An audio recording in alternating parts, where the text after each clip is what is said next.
tadi kan karena bahasanya aneh gitu ya. Iya. Tapi selain itu ada nggak yang bikin tertarik lagi sama bahasa Inggris? Yang bikin tertarik itu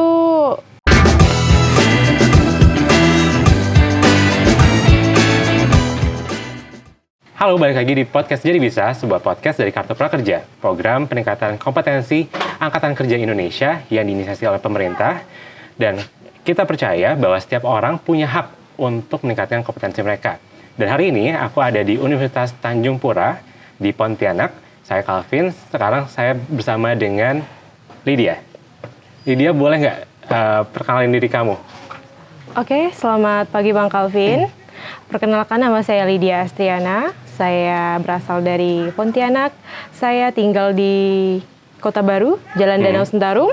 Saya kuliah di Universitas Tanjung Pura. Berarti sekarang kesehariannya hanya kuliah atau gimana? Mengajar juga, terus sebagai freelancer juga. Oke, mengajar dan juga sebagai freelancer. Yeah. Nah, Lydia boleh dong ceritain dulu nih, kamu tuh background-nya gimana sih dari kecil? Apakah memang udah punya cita-cita untuk belajar bahasa Inggris atau gimana? Nah, pertama kali suka bahasa Inggris itu ketika bapak saya itu suka mendengarkan lagu-lagu western seperti Bon Jovi, The Beatles. Jadi saya mulai tertarik. Ini bahasa apaan ya, dari kelas 4 SD kalau nggak salah. Ini bahasa apaan ya, kok bahasanya menarik sekali untuk dipelajari gitu. Nah, jadi dari mulai kelas 4 SD itu saya sudah menyukai bahasa Inggris walaupun belum pandai, belum mengerti sebenarnya ya, kan kita namanya juga butuh proses gitu ya. Nah, dari itu saya mulai menyukai bahasa Inggris dari kelas 4 SD. Saya sering menyanyikan lagu-lagu Bon Jovi, The Beatles, dan lagu-lagu rock lainnya yang diputar oleh bapak saya sendiri. Mulai dari itu saya lebih menyukai lagi bahasa Inggris. Masuk ke SMP, SMA, saya sering mengikuti les dan juga mengikuti lomba pidato dalam bahasa Inggris. Nah, keputusannya di SMA. Dulu saya lulusnya di bukan dua universitas sih. Satunya universitas, satunya politeknik yang tetangga ya. Nah, yang pertama saya lulus di dua-duanya saya. Nah, saya lulusnya di sana akuntansi, di sini bahasa Inggris. Lalu teman saya bilang ambil di Untan karena itu S1. Kalau di sana masih D3 dia bilang ya. Terus saya lebih memilih di Untan. Jadi saya lebih fokuskan lagi untuk ke pendidikan bahasa Inggris. Oke, jadi ini kita balik lagi dulu ya ke masa kecil. Berarti kamu kenal bahasa Inggris pertama kali itu dari musik? Iya, dari musik. Dari musik. Kenapa tertarik? Tadi kan karena bahasanya aneh gitu ya. Iya. Tapi selain itu ada nggak yang bikin tertarik lagi sama bahasa Inggris? Yang bikin tertarik itu ketika kita lihat atau menonton TV atau film kartun yang berbahasa Inggris itu merasa lebih keren aja gitu, pandai ngomong bahasa Inggris gitu loh. Jadi awalnya dari ngerasa keren dulu gitu ya, baru akhirnya pengen belajar bahasanya. Iya, benar. Tapi dulu belum tahu tuh kalau misalkan bahasa Inggris itu salah satu bahasa yang penting juga untuk dikuasai. Iya, belum tahu karena setahu saya itu kalau di SD negeri itu kurikulumnya itu untuk bahasa Inggris itu belum pasti atau belum masuk seperti mata pelajaran yang lain gitu, kecuali yang sekolah yang swasta yang internasional gitu. Jadi saat itu memang bahasa Inggris juga masih belum kelihatan terlalu penting gitu ya? Iya, benar. Tapi kalau misalkan Bapak sendiri nih kerja sebagai apa? Bapak cuma wira swasta. Wira swasta. Iya. Kalau Ibu? Ibu rumah tangga. Wira swasta bilang apa si Bapak? Kalau orang hulu ya, orang sana ya, tahu dong itunya apa, yang penghasilnya apa? Dia sekadau? Iya, hasilnya apa? Itu yang paling terkenal itu. Apa tuh? Sawit. Iya. Oke. Jadi kerja di kebun sawit gitu ya? Bukan, punya. Punya kebun sawit? Iya. Oke. Nah, kan tadi kamu bilang tertarik gitu kan, sama bahasa Inggris, terus kemudian akhirnya belajar di SD, SMP, SMA, terus akhirnya masuk ke kuliah kan. Tadi ada pilihan untuk D3, terus akhirnya lanjut ke S1-nya bahasa Inggris juga ya? Kenapa kamu ngerasa penting untuk akhirnya lanjut lagi ke S1? Pertama, karena orang tua saya itu mendukung untuk menjadi guru. Katanya guru itu berpotensi besar, tapi bagi saya enggak gitu loh. Jadi tuh ya saya mengikuti alur aja gitu. Padahal saya kan lulusnya di 2 gitu ya. Saya sebenarnya pengen yang di akuntansi karena jurusan saya di SMA kan IPS. Nah, karena teman saya juga yang dari pendidikan olahraga dia bilang, kamu ini aja ke Untan aja, Untan itu S1, Untan itu akreditasinya bagus. Ya udah, saya ngikut kata teman, ya udah, dan saya juga follow gitu loh. Ya udah, saya jadi guru aja gitu, akhirnya gitu. Jadi sebetulnya kamu masuk bahasa Inggris itu lebih karena ikutan dan karena emang disuruh orang tua gitu. Iya benar. Jadi nggak ngambil D3 akuntansinya, tapi akhirnya ngambilnya S1-nya. Iya. Nah tapi setelah dijalani nih, setelah berjalan si S1-nya, suka nggak sama bahasa Inggris sebetulnya? Kaget. Karena di tingkat SD, SMP, SMA itu berbeda kalau dengan kuliah. Awalnya saya kaget gitu loh, mungkin karena level kita di kampung sama kota itu kan berbeda ya, nggak sama gitu loh. Jadi pas datang ke sini kaget gitu, karena kan ada yang lebih pro lagi bahasa Inggrisnya gitu loh. Jadi itu kayak stuck gitu loh, di stuck gitu. Tapi awalnya aja gitu ngerasa kayak down, tapi akhir-akhirnya bisa gitu loh, naik gitu. Nah, tapi pas masuk emang bayangannya hanya jadi guru atau sebetulnya ada profesi lain sih sebetulnya yang dari bahasa Inggris yang udah kebayang? Iya, kalau dari SMA dulu sih udah kebayang kalau bahasa Inggris ini bukan hanya bisa jadi guru ya. Kita juga bisa dikerja tempat lain. Karena waktu sebelum selesai S1 itu aku udah searching gitu yang khusus kerjaan di bahasa Inggris itu apa selain jadi guru gitu. Jadi udah searching di tempat lain gitu selain jadi guru gitu. Nah, akhirnya setelah lulus kerjaan apa yang kamu ambil setelah? Jadi guru juga, iya. Guru di? Awalnya di Skadau ya, di sekolah dasar. Terus pindah ke sini di Mujahidin. Oke, jadi dulu tuh kamu dari Skadau, terus kemudian pindah ke Pontianak belajar, terus balik lagi ke Skadau? Enggak balik lagi. Jadi gurunya di? Di Skadau juga. Setelah pindah ke sini, pindah lagi sekolahnya gitu. Oh, pindah lagi sekolahnya. Oke. Nah, terus habis itu kamu berarti hanya jadi guru atau ada profesi lain yang kamu jalanin juga? Selain jadi guru sekolah gitu kan saya juga private teacher. Selain private teacher juga kan saya freelancer, itu seperti kalau bahasa dalam untuk brand-brand itu saya itu kayak call, key of leaders gitu. Untuk key opinion leaders? Ya, kayak naikin branding suatu produk itu yang biar trending itu saya biasa yang ngurusnya. Jadi influencer? Iya, betul. Oke, jadi dapat endorse juga gitu? Iya, tapi saya nggak mau dibilang selebgram. Nggak mau dibilang selebgram? Iya. Kenapa? Nggak suka.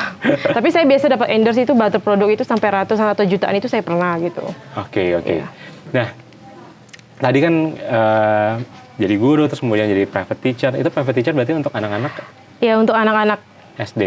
Iya, anak SD.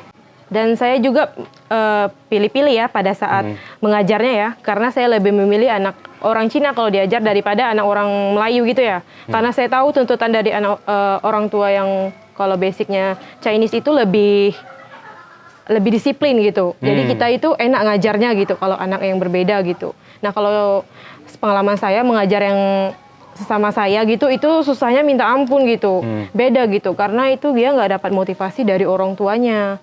Sedangkan yang kalau dari orang Cina itu kan kita yang harus pro, kita yang harus aktif gitu loh, lebih tangguh gitu loh untuk mengajar mereka gitu. Sekarang kita ngobrolin kamu ketemu Kartu Prakerja gitu. Oke. Saat kamu ketemu program Kartu Prakerja itu taunya dari mana? Udah lama sih sebenarnya tahu karena saya aktif di sosial media. Jadi saya tahu sebelum Kartu Prakerja itu buka, pemerintah pasti udah mengumumkan Kartu Prakerja terlebih dahulu melalui wartawan ataupun jurnalis gitu.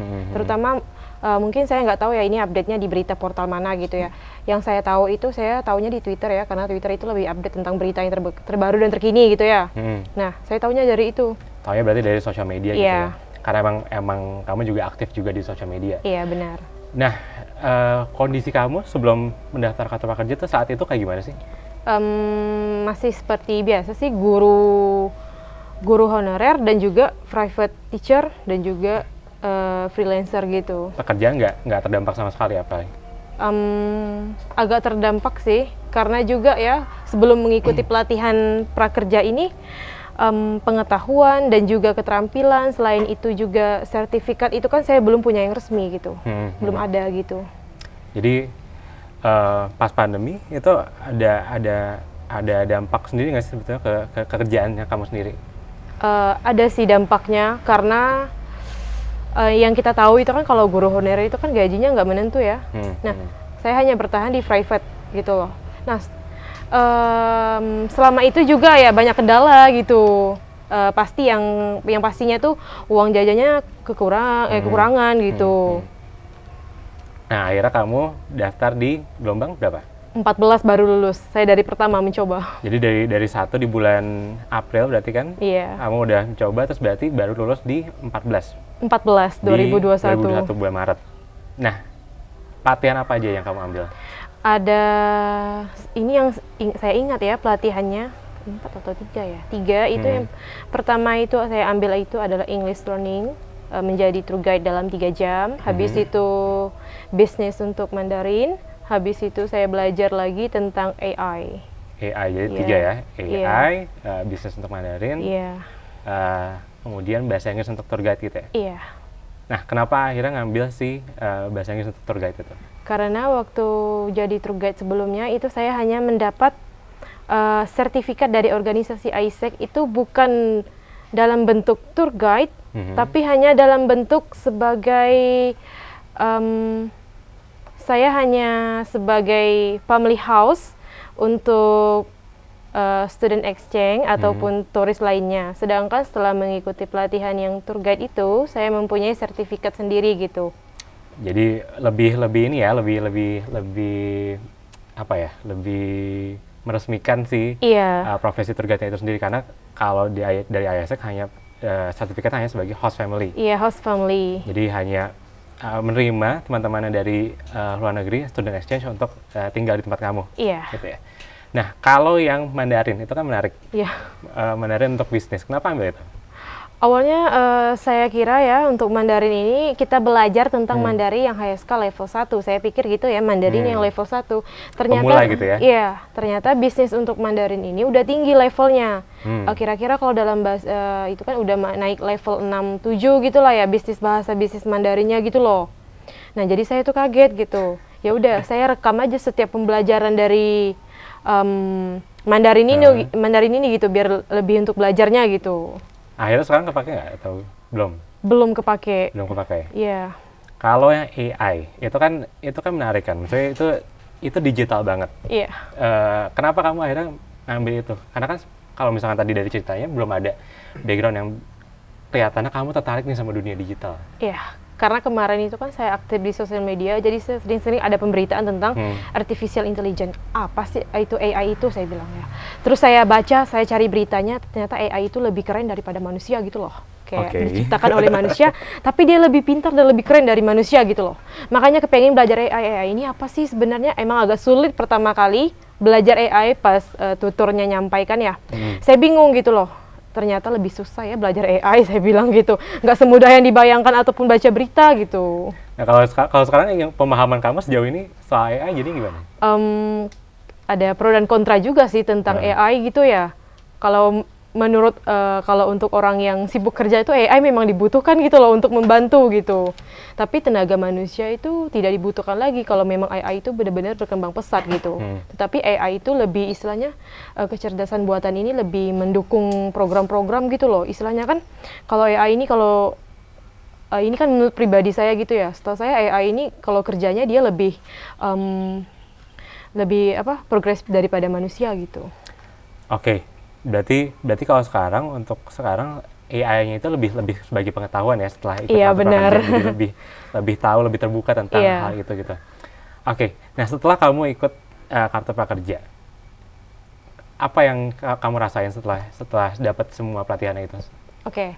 Setelah saya selesai mengikuti Kartu Prakerja, saya lebih minat lagi untuk belajar bahasa Mandarin. Saya sudah beli buku-bukunya, dan juga saya kalau mau chattingan sama mama yang di China itu maksudnya itu orang tua teman saya di China itu harus pakai Mandarin ya. Jadi saya buka buku dan juga buka translate gitu kalau mau chatting sama mama gitu kan ya. Nah, terus saya juga menarik kenapa cita-cita saya kan memang pengen sebenarnya lanjut di China gitu loh. Bener-bener negara impian gitu loh. Karena saya kan memang suka aktor China gitu ya. Jadi suka aktor China jadi. Iya. Jadi nerima host family-nya juga yang dari China. Iya, saya suka nerima mereka karena mereka itu nggak cerewet makan. Oke. Iya. Jadi emang kamu tuh nerima host fam juga berstrategi ya, emang. Iya, berstrategi. emang pengen praktek gitu, pengen iya, praktek benar. belajar. Oke, menarik. Nah, terus kan sekarang kamu ngambil S2. Itu emang dorongan dari kamu sendiri untuk S2 atau sebetulnya ada pertimbangan lain yang bikin kamu akhirnya ya udah deh ambil S2 gitu? Sebenarnya udah lama ya mau lanjut S1 dari 2019 saya selesai kuliah, mau lanjut. Tapi karena waktu itu pandemi jadi stop dulu gitu, karena kuliahnya juga online gitu ya. Nah, jadi saya itu gap year istilahnya ya, nggak lanjutin dulu S2-nya ya. Nah, terus mungkin waktu udah kerja dulu gitu kan? Iya, berjalan udah lama gitu, saya udah nggak minat lagi mau lanjut S2 ya. Terus saya bilang orang rumah, saya bosan di rumah sendirian nggak ada teman. Gara-gara saya bilang bosan, lalu saya disuruh lanjut S2 lagi. Sebenarnya saya nggak mau, tapi saya kena marah gitu sama orang rumah gitu. Tapi orang rumah kamu berarti ngedukung banget dong? Mendukung banget dia. Mendukung banget untuk lanjut S2. Iya, benar. Dan kenapa akhirnya milihnya tetap si S2-nya bahasa Inggris? Karena basic ini yang pengen dilanjutin gitu. Terus kalau mau ngambil nggak linear gitu sama jurusan itu susah juga gitu. Karena pengetahuan di Mandarin juga susah gitu. Karena ada teman di S2 itu dia S1-nya Mandarin, S2-nya itu dia bahasa Inggris gitu. Nah, kalau orang tua sendiri berarti ngedukung? Ngedukung banget. Orang tua tuh berarti ibu bapak, mertua? Iya, dari mertua yang lebih mendukung. Mertua juga mendukung. Berarti dan suami kamu juga mendukung pastinya kan? Iya. Nah, menurut kamu nih, kan kamu sekarang udah menikah gitu ya? Iya. Udah menikah, terus kemudian tetap bekerja gitu.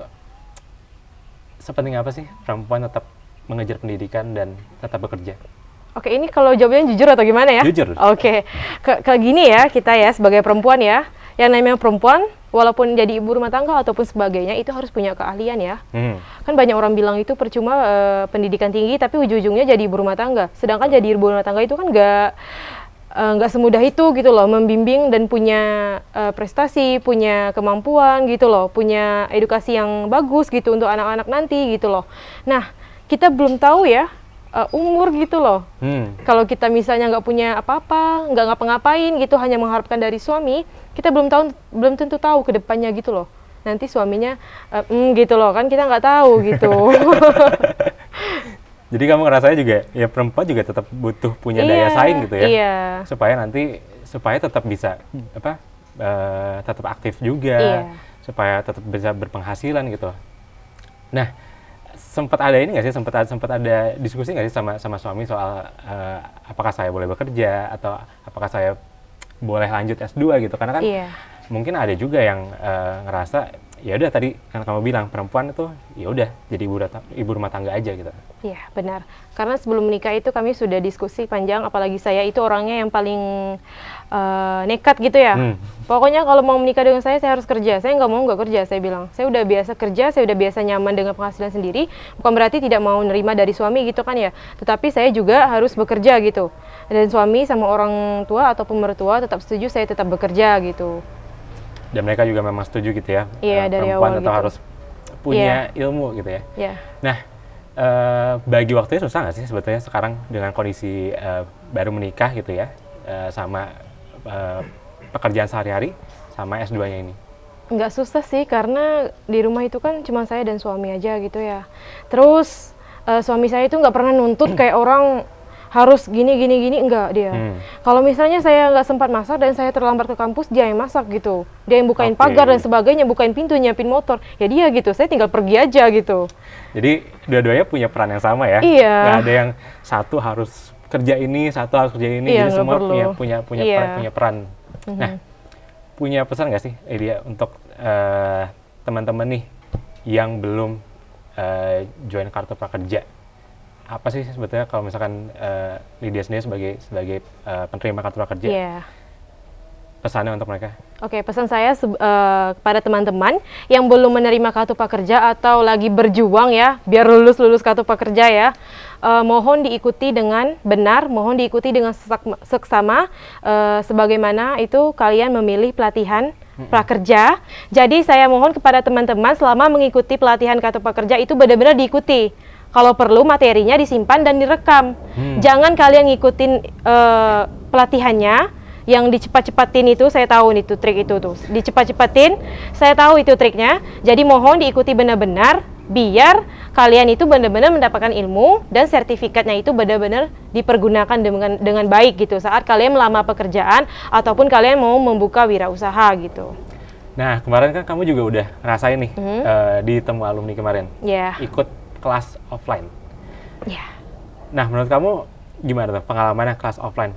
Bedanya apa sih sama kelas online? Dan kamu sebenarnya lebih suka kelas yang mana nih, offline atau online? Saya kalau pribadi itu lebih suka kelas offline karena kita langsung bisa bertanya dengan tutornya langsung. Kalau online itu mungkin udah dipersiapkan.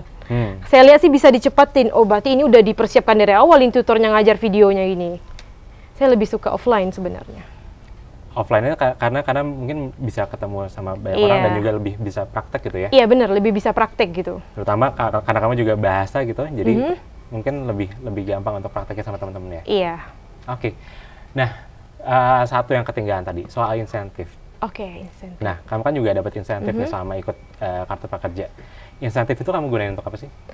Selesai pelatihan itu saya untuk beli buku, karena kalau ngajar private course itu kita nggak pakai ini ya, misalnya nggak mungkin kita saukan HP kita ataupun ini ya, pasti kita print out gitu loh, materi-materi itu pasti kita print out, dan juga kalau nggak salah saya beli printer kemarin, nah saya gunakan uang itu untuk beli printer, dan juga saya untuk materi-materi mengajar bahasa Inggris itu saya print out gitu untuk mengajar anak-anak les saya gitu. Jadi kamu pakai lagi untuk yang produktif gitu ya? Iya, selain itu jajan saya pakai itu gitu. Oke. Lydia, thank you banget untuk ngobrol-ngobrolnya hari ini, seru banget. Seru ya. Karena banyak banget insight sebetulnya yang tadi yang kamu bilang juga, bahwa Kartu Prakerja itu berarti bukan sekedar pelatihan aja yang kamu rasakan, tapi juga memang ilmunya bisa kamu manfaatkan lebih lagi gitu ya. Iya benar. Terutama tadi yang kamu bilang, kamu highlight adalah sertifikatnya. Iya, sertifikatnya. Nah, sepenting apa sih sertifikat itu menurut kamu sekarang? Kalau menurut saya itu kalau kita ingin melamar pekerjaan di suatu bidang, contohnya kemarin itu ada dari perusahaan pariwisata atau gimana ya, dari Pontianak ini, itu lagi nyari tour guide gitu. Nah, kalau menurut saya di saat ada sounding tentang pekerjaan seperti itu, kita pergunakan baik sertifikat kita untuk melamar gitu. Kalau dilihat-lihat sama HRD kan, oh ini anak pernah ikut pelatihan tour guide, terus dia juga pengalaman jadi tour guide sekian tahun gitu. Nah gitu. Jadi lebih dipercaya gitu ya? Iya, lebih dipercaya gitu. Oke, sip. Nah, Sobat Prakerja, itu tadi obrolan kita, ngobrol-ngobrol santai sama Lydia dari Pontianak. Dan untuk teman-teman yang belum daftar Kartu Prakerja, segera daftar di prakerja.go.id, langsung daftar secara mandiri dan isi semua formnya itu dengan baik, dengan sebaik-baiknya, dengan sejujur-jujurnya, dan jangan sampai salah klik. Nah, untuk teman-teman yang mau tahu cerita inspiratif lainnya dari Sobat-Sobat Prakerja, jangan lupa subscribe YouTube kita di Kartu Prakerja di YouTube dan juga ikutin semua sosial medianya Kartu Prakerja. Aku Calvin dan juga Lydia pamit dulu dan kita akan ketemu lagi di podcast berikutnya. Dadah!